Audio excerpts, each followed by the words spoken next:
believe that service accommodation is the easiest way to generate cash flow in this creative world.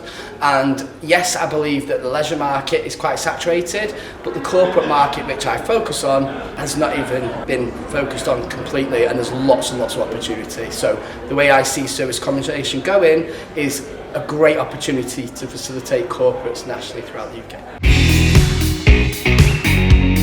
It all comes down to the demand within that area. I think too many people focus on where all the properties are, but without the demand it means absolutely nothing.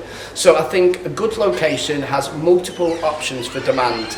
Demand coming from aviation, from medical, from construction, from leisure. I think if you can have an area where you've got multiple opportunities for demand, I think that is the key to having a success in this business.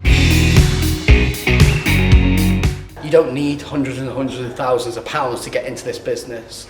For me, low entry is a key aspect. For me, less red tape, which means we're not going to have too many restrictions.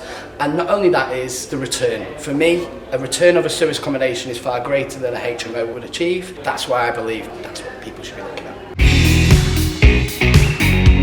The best tips I could give you for somebody starting out doing this is to make sure all your foundations are in place. I think that's so key, and that really covers a lot of aspects of property.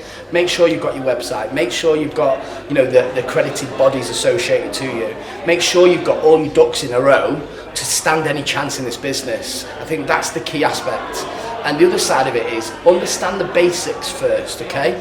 Don't start looking too far deep into the strategy. Understand how to identify a unit, how to run the numbers, how to approach the agent, and then start looking at the back end of a serviced accommodation. Because I think too many people concentrate at the back end, not really concentrate on the front end, and that's how they get the opportunity to actually deliver on the back end in the first place. So yeah, foundations, basic knowledge, I think they're key aspects to consider when trying to get anywhere in this business.